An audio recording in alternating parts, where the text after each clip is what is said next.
What's going on, everybody? Welcome back for the 28th episode of the Fresh in the Feed podcast. My name is Matt. His name's Andrew. We got Matt with us again, fact-checking for us, and we're doing a Euro prediction for you today. John Cena. Matthew Storino's like teleporter. There's he berries, not people. Let's go!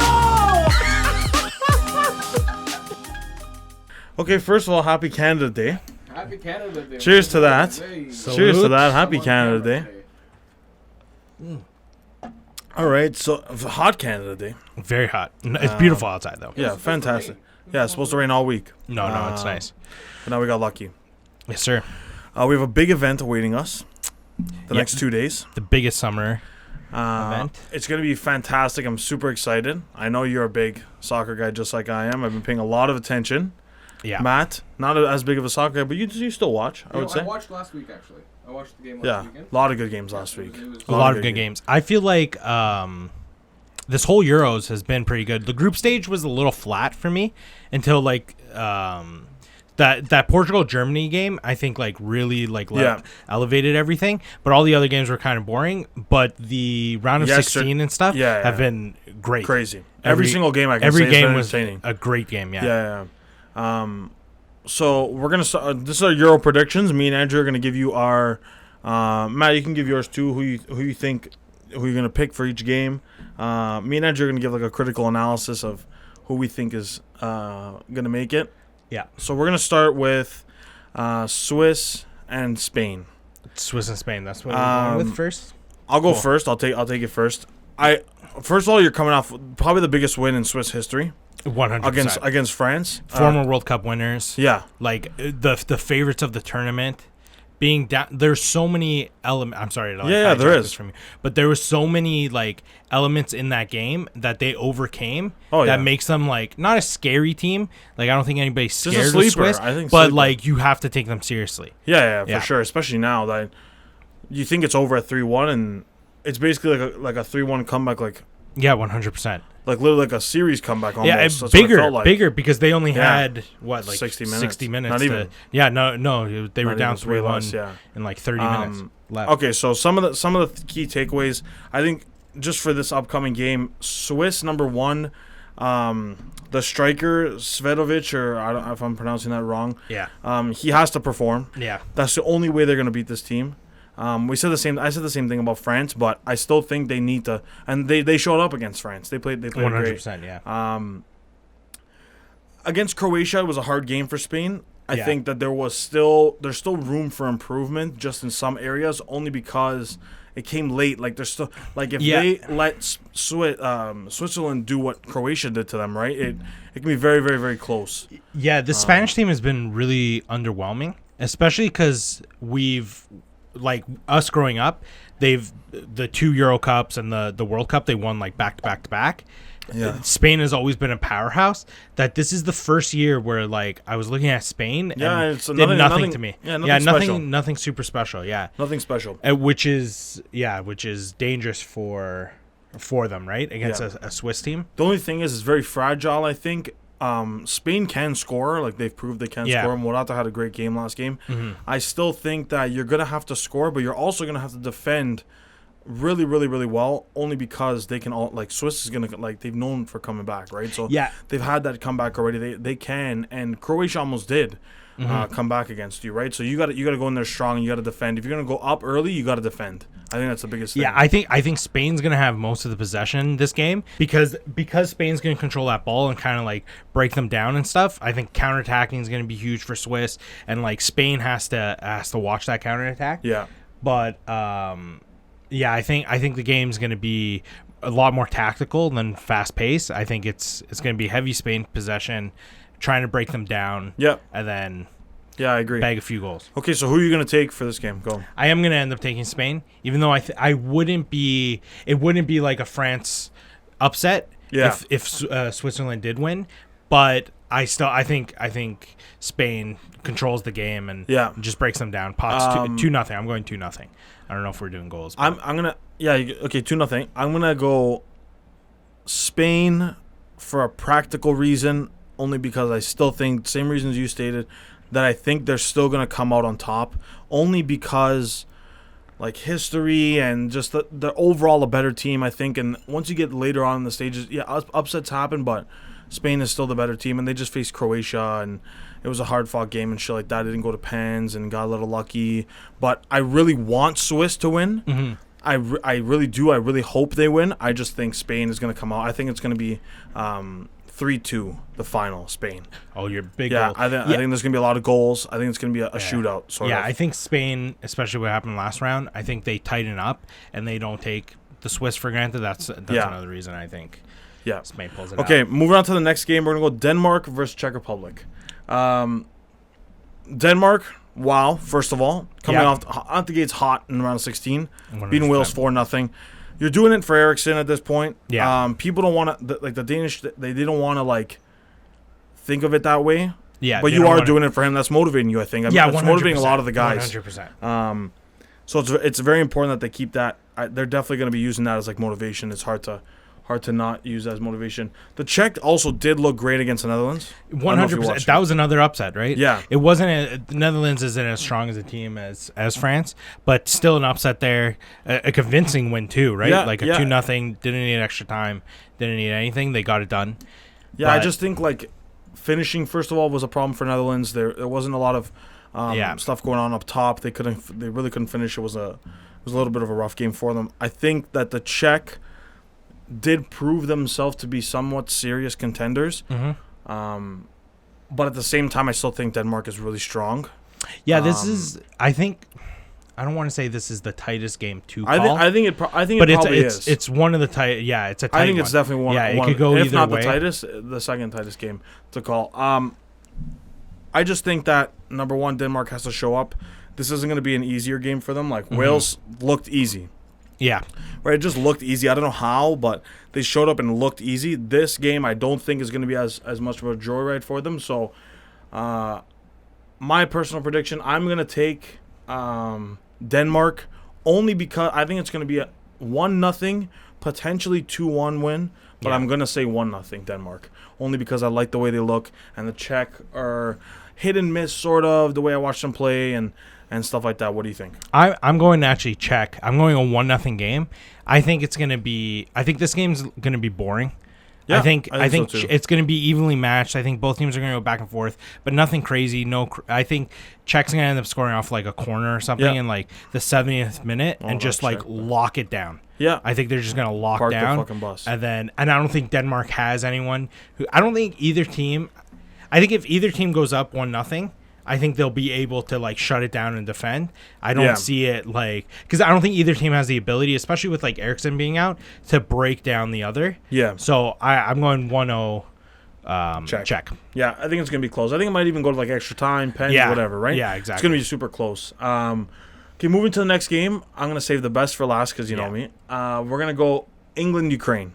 England-Ukraine, yeah. So, okay, first of all, I kind of going into the last game against Sweden, I kind of knew Zinchenko was gonna score. Yeah. Only because like he was playing great, and I was like, this guy's got to score. Like he's got to rip one here. He like I consider him like one of the best players, if not the best player on Ukraine. No, definitely, definitely. Like he's one of the best, 100%. right? So like you got to show up, sort of. And this game is going to be his biggest test, obviously. Mm-hmm. Let's get it out of the way. England looked great against Germany. Yeah. It was surprising. Group stage, they took a shit. They literally took a shit. Yeah. For most of the part. Their group wasn't crazy hard. That's the thing, right? So, like it's tough. You know, I'm a big England fan. Yeah. They haven't conceded a goal this tournament. Yeah. Right? But they also haven't scored like crazy. You know what I mean? Yeah. They're not. They had a weak group and they barely beat teams. 1-0, 2-0 tie.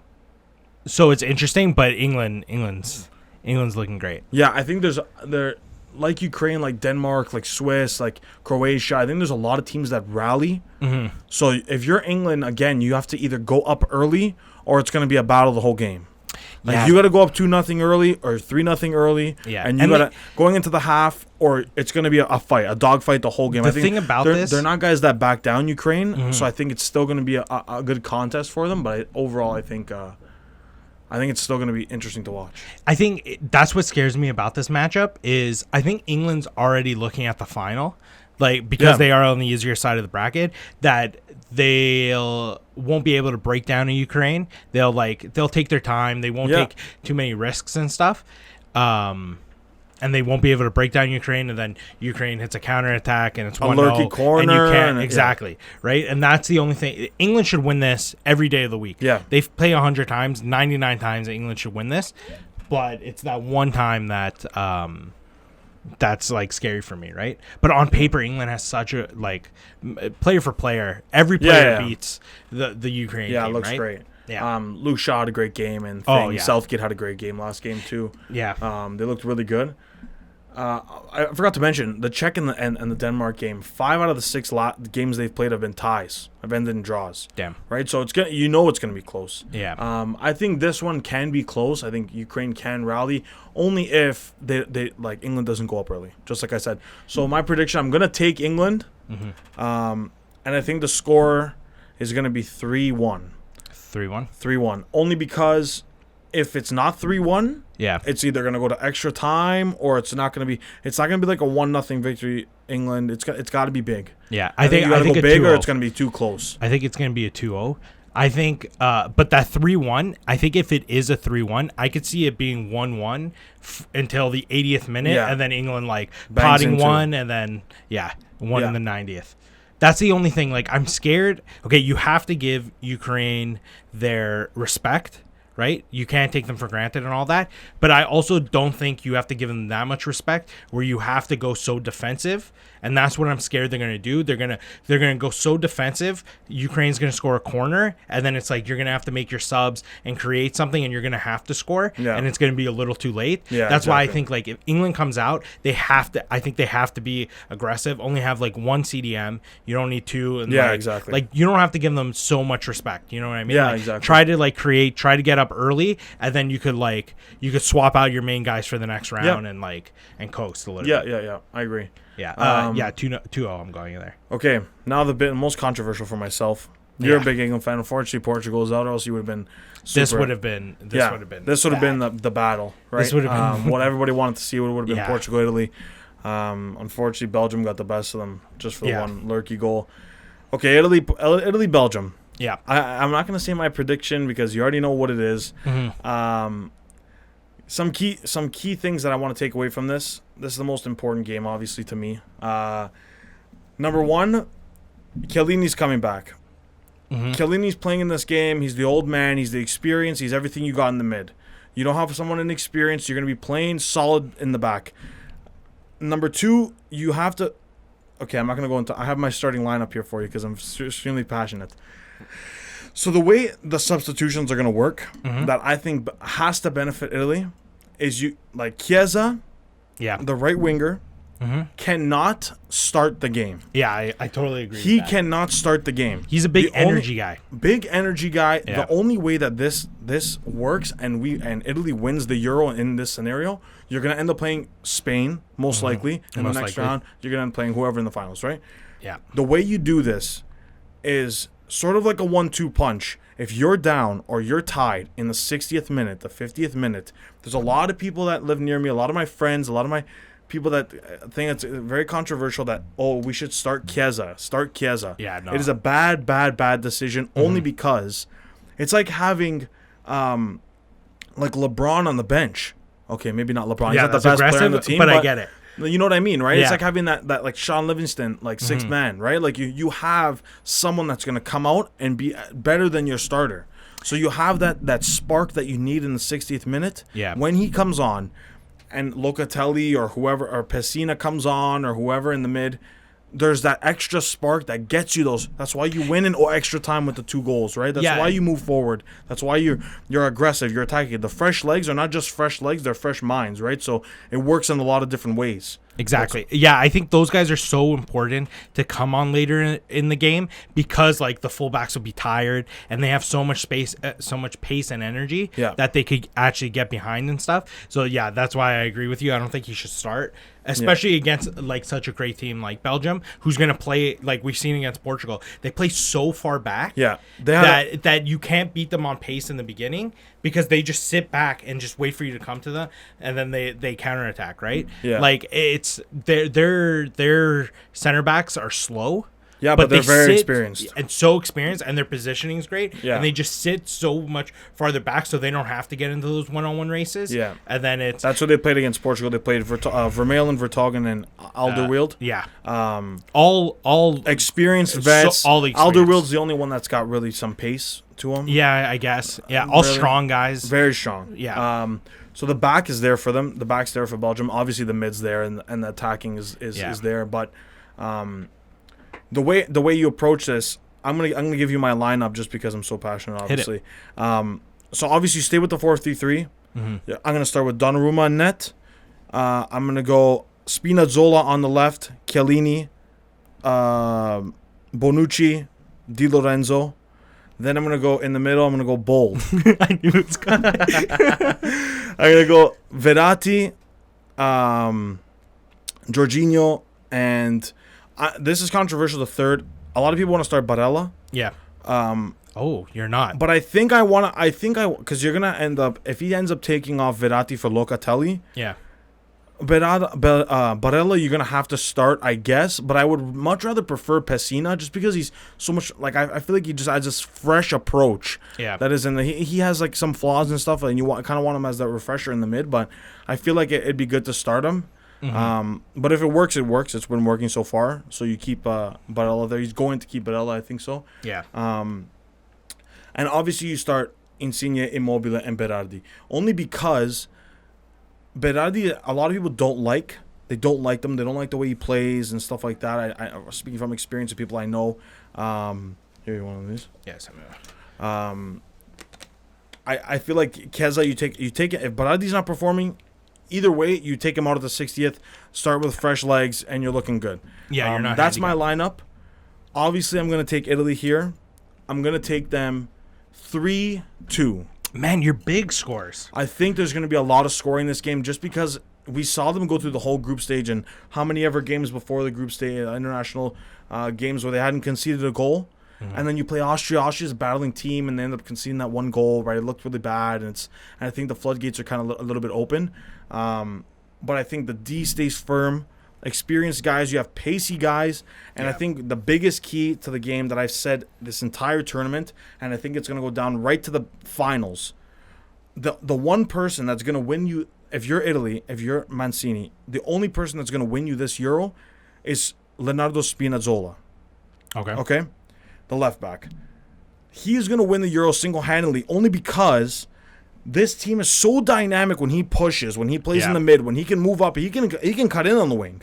100%. When he plays in that position and he actually attacks, doesn't matter what Verratti does, doesn't matter what Immobile can shoot from fucking 30 yards, right?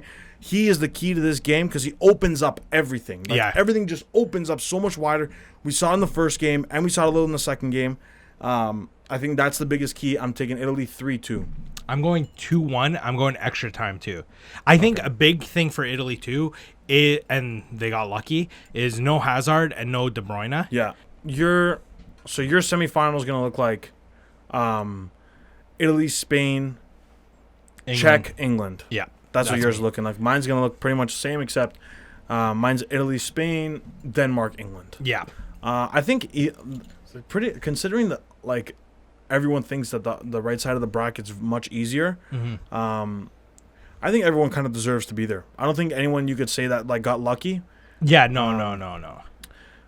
Except like the Spain game, Croatia played their heart out, right? So like you just say it's just rough, but they came out on top, right? They're still the better team. And Swiss rallied back, right? Yeah, and Denmark. Everybody deserves to be there. Yeah, I think so too. England confidently beat Germany. It wasn't like they were getting battered. Yeah. I think it's all good. I think that's the way it's gonna go. I'm gonna obviously take Italy in this game. You're taking Thing. Yeah. England. Just those are our personal preferences. Mm-hmm. We're looking at this from an unbiased standpoint. Although Italy, I was more passionate about. Yeah, 100%. But for the rest of them, I don't. I think everything you said was correct. Yeah, I don't think that. Like I don't really like. I'm not really in favor of Italy more. I just think they're gonna win just because like I think their performances so far. Actual performance, I think. Yeah, I think the performances even in the last round, even though Italy did look a little shaky against Austria, it was their first. I think Austria did play their heart out though. 100%, and it was the first game where Italy shook a bit. Yeah, but I don't think Belgium looked overly great in the Portugal game either. Right? They scored that one goal, that good goal, but Patricio could have had. Yeah. I think Italy could win this. Okay, I think that's it for today. This was great. So we got our picks down. Yeah. Matt, thank you again for coming. Appreciate it. Thank you for having Andrew, me. thank you again. Thanks. It's great to have you back.